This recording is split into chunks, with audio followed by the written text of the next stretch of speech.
I'm understanding a story and how to rewrite it, and patterns and structure, and letting stuff go and not holding on to stuff, and changing if you feel like it, and being more guilt-free with your decisions, and not basically owning who you are as a person. Debz is a stressologist.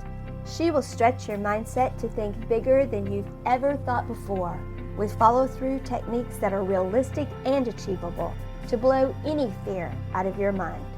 Moira is a mindset cultivator. She will help you align your personal trinity of self-trust, inner awareness, and self-confidence so that you discover and share your unique gifts and purpose. Together, their goal with these conversations is to share how our inclinations do not always work in our best interest, and to provide the knowledge to leverage the gifts that already exist within each one of us. Their desire is to help you learn how to access the habits and behaviors that will lead to positive change and your best quality of life. Welcome to your deliciously motivated mindset.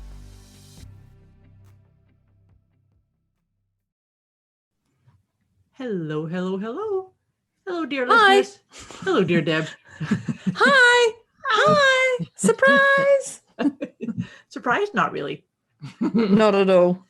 Welcome, welcome, welcome. Here we are with another conversation, another episode of our deliciously motivating, well, we hope they are, deliciously motivating mindset conversations. They better be. Yeah. By crikey, they better be. Absolutely. I'm looking forward to this conversation because this is a good one. And I know we always say that, but well, because there are titles, so we're allowed to say that. It is. But this one actually, when you said it, I said, what are we talking about? And you said, I was like, oh. Yes, you did like this one. I think we're going to have a lot to share on this one. But before we begin and tell our listeners, although they already know, we already know that they already know. But it's all right. Yeah. Before we forget that. Conversation, we like to rate ourselves, and we encourage our listeners to rate themselves at the beginning of the conversation on a scale of 0 to 10. 10 being, oh my God, I can't cope. I need help. I need this. I need that. And 0 is being completely neutral, zen, at peace. And so here we go. Here we go. So before we started talking 2 hours ago, yeah, we did talk a lot today. I would say I was probably a 5. Mm-hmm. Maybe I put a persona on, I was a 3, but I was definitely a 5. No, I'd be a 6. Prior to this, I'd be a 6. Mm-hmm. I reckon I'm a 2. Good. I reckon I'm a 2 as I sit here, actually. Good. Although the sun's in my eyes and it's annoying me. So that's going to be a bit of a bumping. Yeah, that's it. 2 bumping. But I would say I'd say I'm a 2, and I'm super excited. I'm definitely a pom-pom moment with this title. With this topic. Definitely. Mm-hmm. Yeah. No, I'm really excited about this topic too. And I was going to say I was probably at a 5. Is that what you just said? Yeah, I think I said 5, and then I said probably 6, didn't I? Did I say 5 or 6? You did. I always think, because that's actually probably where I was around, was a 5 or a 6. But I'm going to say 5 prior to us, all right, at the beginning. And now I'm going to put myself at, 2.5, just so that you don't think I'm copying you. Oh. But I'm really excited about the topic that we're going to talk about today, because I think it's something that's really, really important to be aware of when we step into how am I feeling right now about myself, about my position in life, about my situation, how things are going. I think that's what this is all about, because that's what we want to talk today about. Is all about rewriting your story. And so, what does rewriting your story mean? How would you describe that, Deb? Well, For me, prior to knowing the work I do, prior to, I've been doing my business now for 16 years. Prior to that, I would have gone, what the frick? What is rewriting your story? What story? Bullshit, crap, blah, blah, blah. And I would have definitely done that. But the more I'm seeing, the more I'm looking and aware and open to everything around, whether I want to be open or not, you get smacked in the face, you have to open. Right. I'm understanding a story and how to rewrite it, and patterns and structure, and letting stuff go and not holding on to stuff, and changing if you feel like it, and being more guilt-free with your decisions, and not basically owning who you are as a person. And if you want to change anything, you can do it straight away. Absolutely. If you want to. If you want to. But not, should you choose to. That's what I say. Should you choose to. Not what someone else is telling you. If someone says you need to do this, well, that's not going to work for me anyway. But rewriting your story is about you having a desire to change things. And it has to be a desire that comes from deep within. Absolutely. I'm going to change this. Yeah, not a desperate need, but a desire. Yes. And I love what you say. I love and agree with what you say. I think that one of the things in the work that I do, and I've actually been doing this type of work since 2000. OMG, that's we just talked about that. You said something and I went, my daughter was 4. I know. That's like, it's like, this is what I was doing. You're like, oh my God. Yeah, my daughter was 4 then. Yeah. I'm like, yeah, you've been around the block. Yeah, Moira. I've been around the block. But one of the things, and a lot of my clients and students hear me say this before about responsibility. To me, rewriting your story means you're taking responsibility for your life and how you feel in it, and what it feels like to you. And so then if it's not making you happy and not making you feel like you are making a difference, or that you are creating what it is you would deeply love, right? Then it's time for you to change. But responsibility is not a big, heavy thing. Lots of people think, oh no, I don't want to take responsibility. Can't.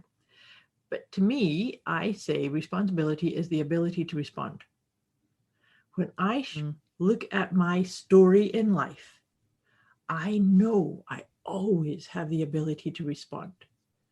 And so if what's playing out is feeling good and feeling in flow, and I get a sense of yes from deep within me, then that's great.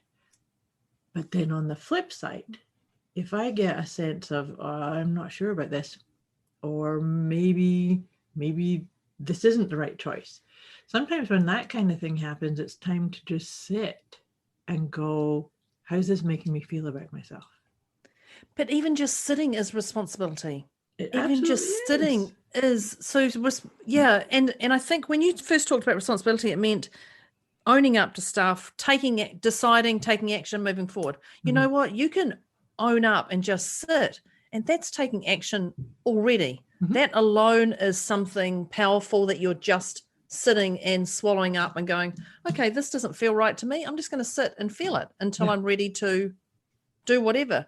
But so even that is responsibility. Even Absolutely. That is a part of acknowledging your story and seeing your story. And you don't have to do anything about it. You can sit for a freaking week in that state if you want. Like, Absolutely. I'm not it's telling you how long you have. Absolutely. And I think that's the thing, is not comparing yourself to, well, I used to have to deal with stuff very quickly in my work, and now I can just sit on it for a week and I feel bad and blah, blah, blah, blah. Well, there's another story that needs to go. And so that is another story that needs to go. But I would encourage people to look at, when you're saying I feel bad, who's speaking? Yeah. Who's speaking? Is it that you're saying I feel bad because you think somebody think, well, what's wrong with you? Why are you just sitting there doing nothing? That's not okay. That's not being productive and busy, and right? Yeah. And I think And that's it. So it's those other people chewing in your flipping ear, chew, chew, chew, chew, chew, Absolutely. all that and that and that, and you're just like, oh, go away, leave me, let me be. That's what I mean about who is it that's speaking. And why are they so goddamn important that they run your world, you know, and rule it? Yeah. Yeah. Run it and rule it. But here's the other part, is that sometimes those, oh, I shouldn't be this and I shouldn't be that, and that's awful. Sometimes that's just past patterns that we have going on, because it's not really like somebody saying in your head, well, that was stupid or that was god awful choice, right? It's not, but you've internalized it. And so sometimes, so here's the other part about this, about those inner dialogue pieces. I have a belief that if we fight against them, they'll get louder. Mm-hmm. Whereas if we recognize that those, maybe they're fear-based, maybe they're critical or judgment-based, but they're based upon patterns to keep you safe. And I'm putting my fingers in the air. Deb's favorite Quotations, air quotes. I know, I keep thinking she's doing the fingers at me. Yeah. No, but it's to keep us safe. So if you think about the fear-based little dialogue mindset piece within you says you can't step out of your comfort zone because that's too scary out there. But really, in the work that you do, Deb, and the work that I do, I know that success only exists if we're willing to step beyond our comfort zone. And so therefore, when I hear within me, you know, something that might talk me out of doing something or choosing something or saying yes to something, I will sit with myself calmly, taking deep breaths. Sometimes I put my hand over my heart. And I appreciate and say thank you to that fear-based chatter that, oh my God, what about this? I say, thank you. I really appreciate, but I'm safe. And what that does is turns the volume down, and it makes me realize and remember that I can rewrite any story. Any and every story is that I live out is my responsibility. And it's the moment you stop is when you've already started to rewrite it. That's right. Absolutely. So even down the track, I'm going to rewrite it, and how do we do that? But it's actually the moment you stop, you're already rewriting the story right there and then. You're breaking that pattern, you're stopping, you're breathing, hand on your heart, you're just regrouping, breathe in through your nose, out through your mouth, and you've stopped. That's already a start to rewriting the story. Because it's a brilliant one. Yeah. That's the most powerful, because that's acknowledgement. Recognize, acknowledge, whatever you want to label it, but that's where you suddenly become neutral, because you go, you know what, I just need to stop right now. I just need to gather myself and become neutral and become one with myself, get present, and then I can deal with it. Because if you're in that tornado, you ain't going to deal with anything. That story is so bad, or that story is so amazing. And if you're in that tornado or that slump or the roller coaster or anything, nothing's going to change. Nothing, because you've got to stop and get completely present right here, right now, in the moment. Yep. And it's when we bring ourselves present into the right here, right now, we realize that, like, let's say for an example, somebody's saying, oh, this always happens to me. A client doesn't pay their bill, or a client doesn't show up for their appointment, and the person goes, oh, this always happens to me. Well, if you pause for a minute and take a deep breath and stay present, you realize it doesn't always happen to me. Yeah. And that right there, you can then say, okay, so what happened? What did I miss? Did I? And sometimes it's because you forgot to tell the person to show up at that time. Oops. Shh, that's not me, that's you. Yeah. Or, it's really funny, because I think of there's sometimes people will say, yeah, absolutely, I'm going to pay your invoice. And I let go, and then a day or so later I go, oh, hey, hang on a minute, It's still not there. And an older version of me might have gone into a spiral story of like, oh my God, they didn't like the service, or they're not going to pay me, or this happens a lot. And I've heard other practitioners talk about that too. It's like, well, people just do that. Yeah. Whereas now I think, oh gosh, I wonder what came up for that person. You know, so they obviously got distracted, and all I need to do is maybe a little reminder. And of course, anytime that's happened, that has been the truth. It's like, oh my God, I can't believe I forgot. I'm so sorry. But the reason I'm sharing that is I had a conversation with another coach a couple of years ago, where she talked about that, about the amount of people who reneged on their payment structure, their fee structure. And I was like, that never happens to me. Isn't it, I'm just going to say, isn't it funny when people tell you their stories and you're like, well, I've never had that. Haven't you? Like, well, exactly. And it never even enters your mind that it would never happen. Like, you're just like, and then you get, and for me, I go, wow, that must be really weird. Like, and then they go, don't you have that? And you really want to say, you actually want to say yes, just to make them feel better. And then you're like, no. And then it just comes out, the unfiltered, truthful Deborah. No. Wow, that's really weird. Why don't you do that? Do this, and this. It's so fun. It's when people say stuff like that, I'm just like, oh. But then if you're not careful, that what they've said to you starts playing into your mind. Yes. And then you take their freaking story on. And all of a sudden, you've got their story, and that's chewing into your world and filtering out in your energy, etc. There's a Sandra and Daniel Biskind, who are my mentors, are amazing people. And one of the things they have is a BJC. And a BJC is no BJC. And it's no blame, no judgment, and no complain. And the moment you feel you jump into that BJC, like, then it's time to rewrite that story very freaking quickly. Now, this is how Deborah would word it. Definitely not how Sandra and Daniel word it, because you know them and they wouldn't word it like that. Definitely not. They're different. But the moment you come into blame, the moment you come into that B and you come into that blame, it's time to stop and rewrite the story. Judgment, the moment you start judging people, stop, change the story. Complain, stop. And if you can live in a BJC, a no BJC world, it's so different, because I can hear myself starting to go, I'll go, oh, why did they do this and this and this? And then I'll go, oh no, Deborah, that's the BJC. Damn. And so I'll then go straight as quick as I can. Depends on my type of mood. Look, don't think I'm all zen all the time, because I'm clearly not. In fact, Moira and I were definitely not zen at the start of this call. No, we were not. No, we were not. We were fully in BJC mode.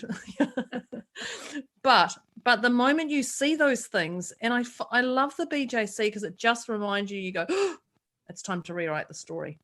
I mean, there's other things, the more that the stories repeat and they get bigger and bigger and bigger. But the moment you jump into that, you go, oh, it's time to look. Oh, it's time to deal with this. Absolutely. There's two things I just wanted to piggyback on what you just said. Is one of them is anytime I ask why, that's wait, because why is always going to lead into a negative space. Yeah, why is down the rabbit hole, and there ain't no end to that rabbit hole apart from more and more dirt. Exactly. So to me, I really encourage people to reframe why questions into what. What can I just say about this? Just with that why, it's not the why am I doing, like people say when you found your why. Oh yeah, that's a different why. That's a different. I just want to clarify. That's a different why. Yeah. Okay. That's and now Deborah's doing the air quotes. Yeah. They're all over. Yeah, that's a different why. Okay, carry on about your why. so no, you're quite right. When you're talking about why, that's like your capital W why is what your meaning is. What's your purpose, right? Yeah. Whereas when I'm talking about the 2-year-old why? Yeah. Why is that yeah, happening? Why is it raining? God. Why is that? But why? Look, I made Debz snort there. And you get to the point where you're just like, because why? Exactly. Because why? And you're like, oh, I'm going to sew your mouth up, little kid. But that's what I'm saying, is that the answers to those types of questions will always be that not only going down a rabbit hole, but it'll be negative based too, and judgment based. And so that, whereas if we can frame them as, what is this showing up for? What gift is in here for me? What learning, what wisdom is there here for me? But you know, you're talking, sharing some wisdom from your mentors. One of my mentors, we talk about don't listen to the BS. And I know everybody's like, oh my God, Moira's going to swear. Don't listen to the BS. But BS stands for belief systems. Oh, damn, I thought she was going to swear then. I got excited, listeners. I'm sure there was one time she swore. I think I did. I like that. I like that. Watch the BS in your mind, right? Because we can be derailed off of the realization that we can always rewrite our story if we get too caught up in the internal BS without stopping and saying, does this serve who I'm becoming? Does this serve the highest and best version of me? Which, I don't know about you, but that's my intention, is to keep becoming that, right? A quick wee message before we get back to this episode. You can get access to a special gift Moira and Debz have put together for you. Go to deliciouslymotivatedmindset.com/gift. When you sign up, you'll receive instant access to an inner peace kit and the 30 Days of Wisdom program, both of which is intended to help you feel deliciously motivated right away. Go to deliciouslymotivatedmindset.com/gift. Yeah, I like that belief system, the BS. And so your story and your belief system is stuff that gets repeated but can change. Absolutely. And to your point, you said it earlier, it can change in an instant, should you choose to. Yeah, when you're ready. Yeah. Yeah. Yeah. And so there's no shame or blame that if somebody's stuck in a belief system or that says this type of stuff always happens to me, or there's not enough, or I'm not enough.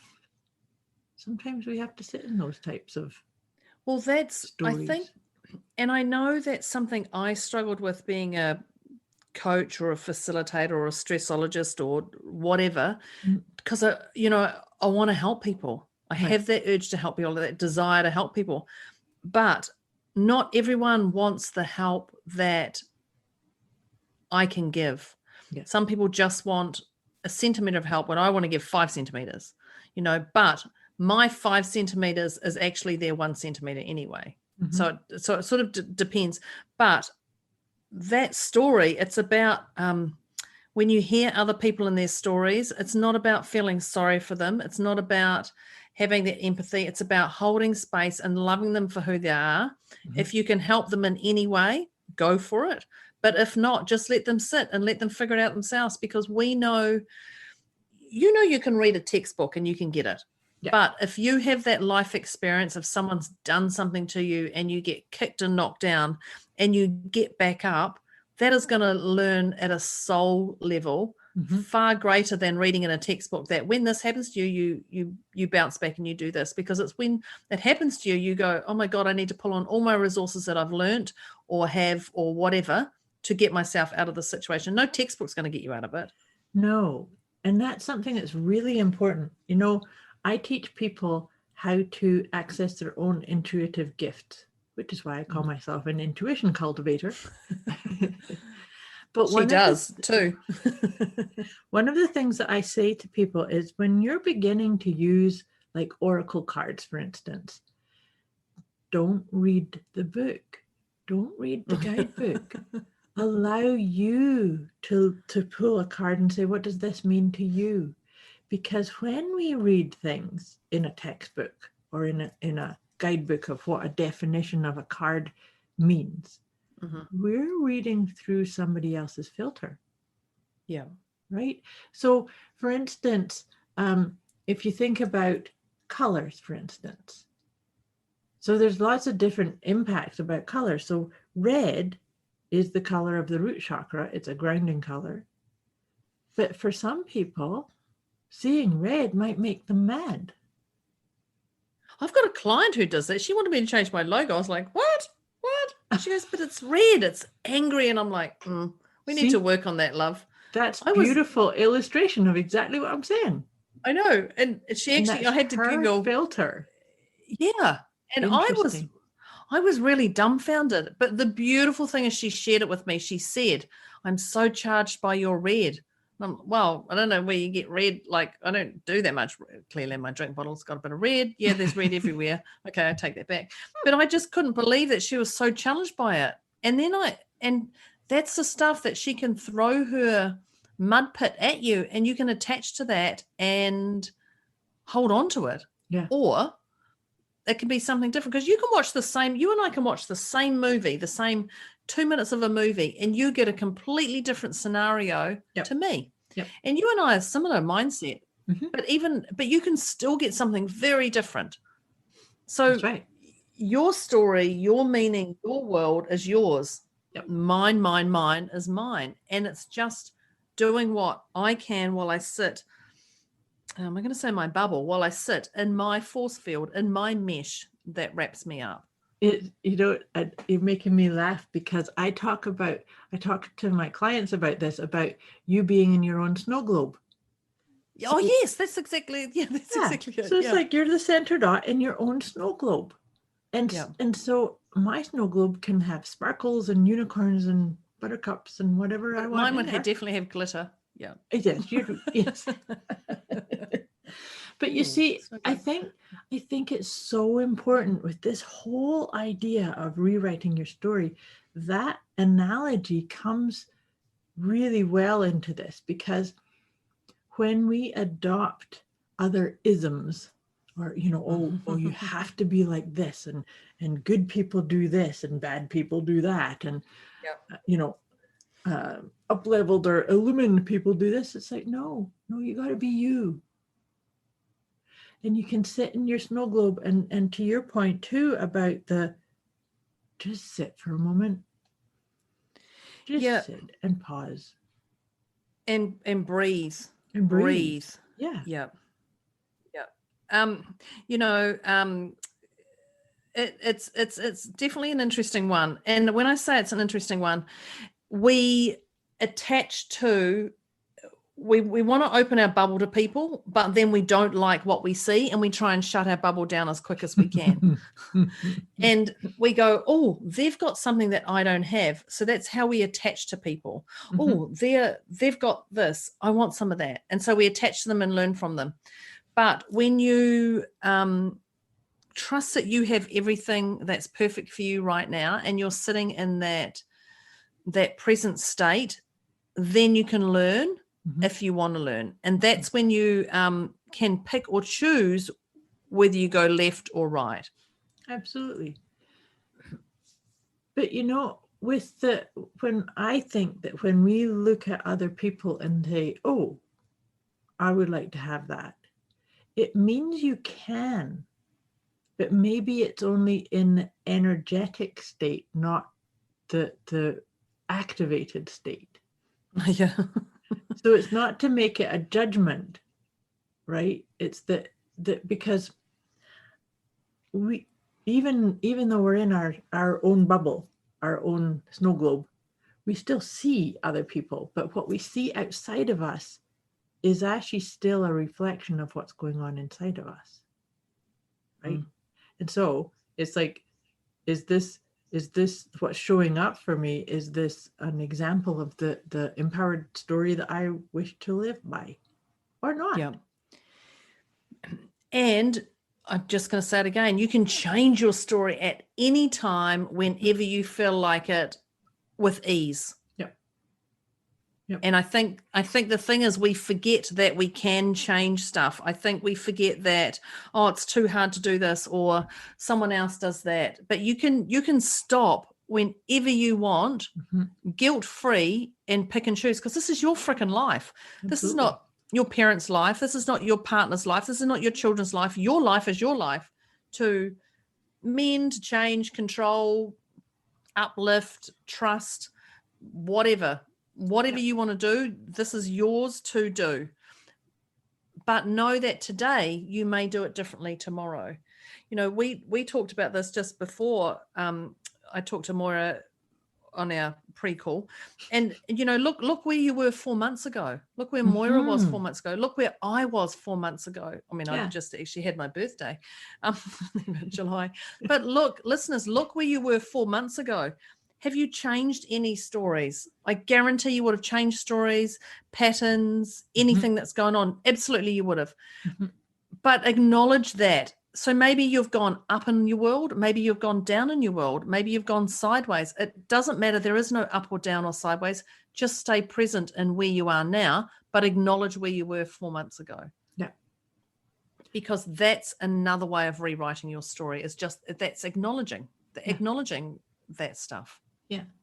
So it's an interesting an interesting example of that is sometimes it's a good exercise to look at what is it you keep telling yourself.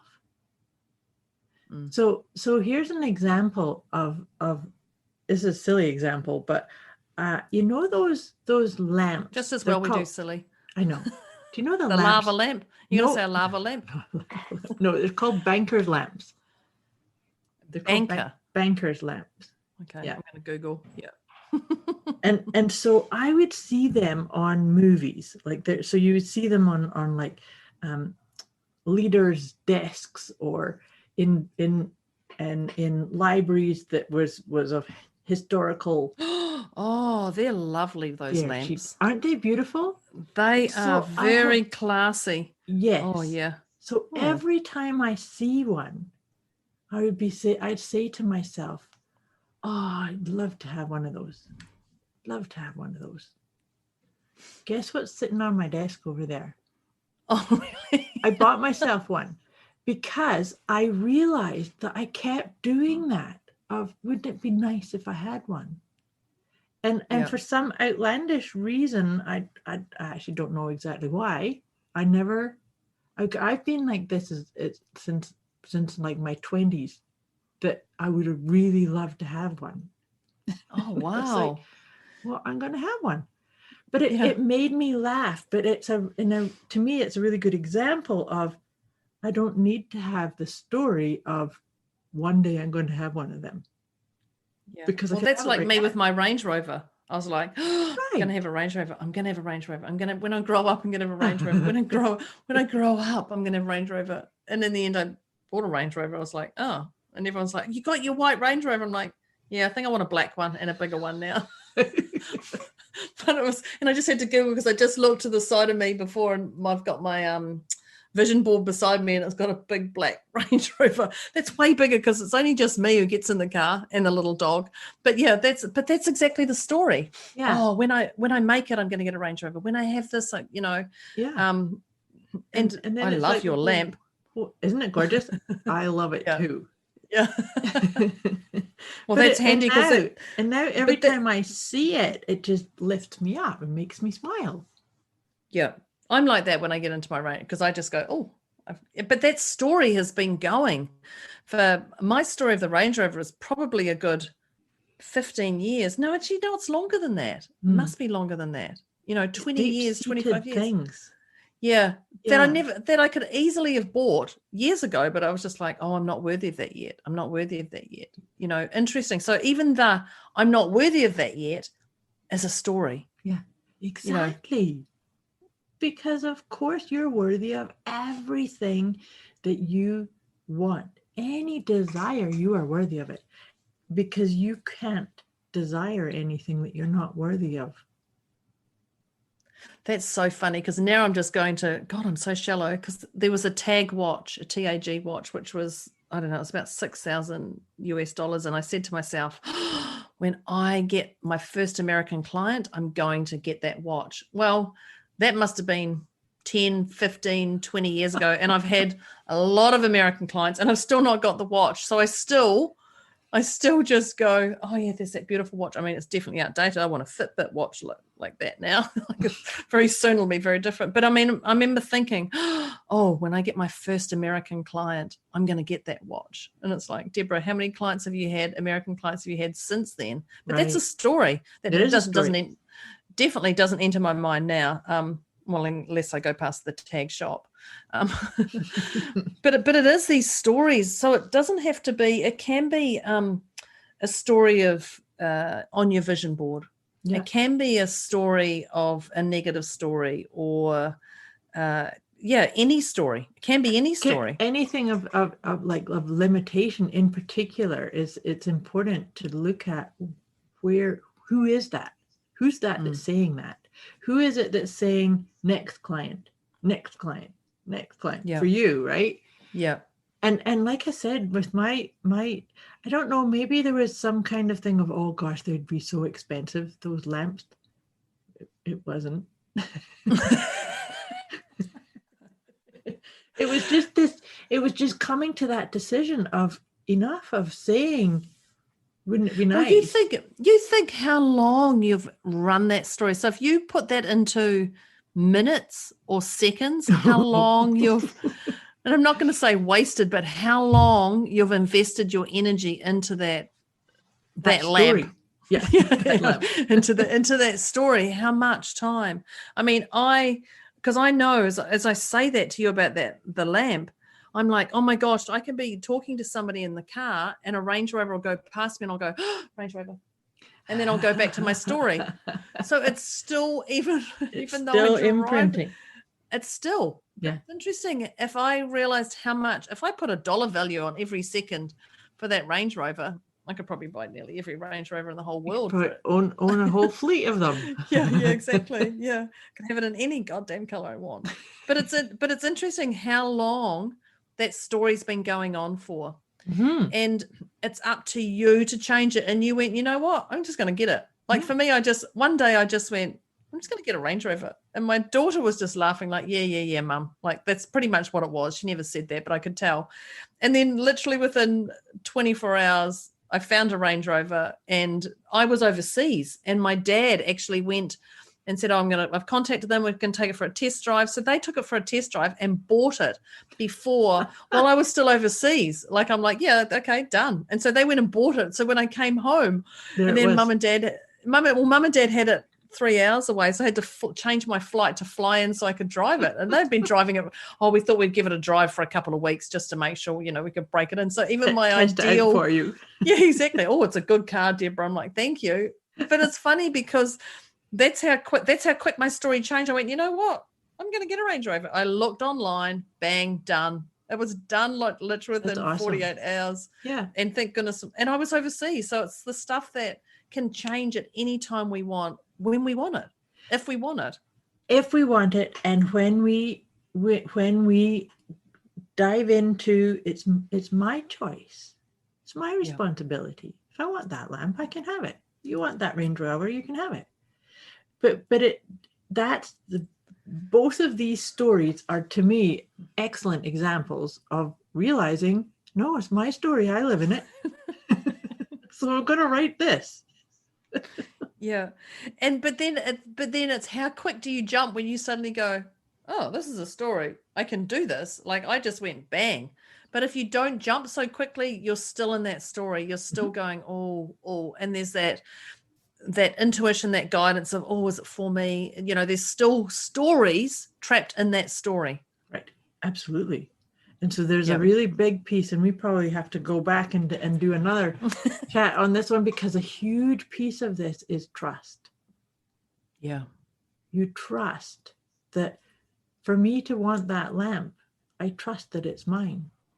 For you to want that Range Rover, you trust. I wouldn't be having this desire if it wasn't mine. Yeah. It wasn't for me. Oh, okay. I think we have to do a part two on this, but I had to giggle. I do have to giggle because I'm like, the listeners are like, you talk about a Range Rover and Moira talks about a lamp. But those lamps are beautiful, just as good. And I'm going to have to go look for a lamp like that. But it's, yeah, I love my Range Rover. And it fulfills me when I get in it. And like, I guarantee when you walk past your lamp, you'll just smile. I smile every time I look at it, and every time I put it on, it lights me up. Lights me up. Yeah. Oh, look. Yeah, lights it. Yeah. Okay, mine lights me up too in another form. Oh, wow. Okay. So, yeah, I think we do. Would be wise for us to do part 2. I think so. On rewriting your story. Yeah. Thank you, everybody. So at the start, we put a number down. Remember? Yes, we did. Remember yes, we did. Number. And Moira, yours was 5. Mm-hmm. I remember that. Or yours was 5.5. 5. I don't. I really said know. 5.5, but I said two about what we were talking about. Oh, that's right. Yes, 2. So where are you now on your numbers? I'm going to put myself at a 0.5 because really there's more. What, do you want another lamp? No, I love the things that we've covered about the story and the trust, and it just left me with thinking like, I think I need to pay attention to some of the words that are been coming out my mouth for the last wee while. Just watching. So that's what the 0.5 is about. Is this little energy, awareness? Yeah, come out the back of my head, kind of going, you need to be paying a wee bit of attention here. There's a bubble inside her snow globe, people. That's right. And it's going to burst with glitter all over her. Purple glitter. Well, I'm going to say I'm a 0. I'm definitely going to say I'm a 0. And I feel it. I'm going to say I feel at peace. I feel at peace with this, although I'm fully aware we've got to keep talking. So that there, but I feel what we've delivered today is great. It's given some insight and made me more aware of my stories. Yeah. So I think that's the beautiful stuff. Too. Yeah, absolutely. So listeners, let us know where you're at, what you were to where you are. Mm-hmm. Get on that Facebook page and let us know, because that's super cool. Yeah, and let us know if you need some help in getting clear on what is the story you're telling yourself and what would you like it to be. Yeah, but we definitely, I'm pretty confident we're going to do a number 2 on this, part 2. Absolutely. To the next level. So thank you, everybody, for listening. Deliciously Motivated Mindset. We trust you got some golden nuggets, lots of golden nuggets. If you didn't, then you definitely need to reach out so we can smash your BS belief system. And make sure that you're in that BJC state. Yeah, that's the one. So thank you, everybody, for joining us. Thank you, Moira, and thank you, Deborah, and thank you, Internet. Thank you. Look forward to next time. Bye. Yes. Bye. Bye.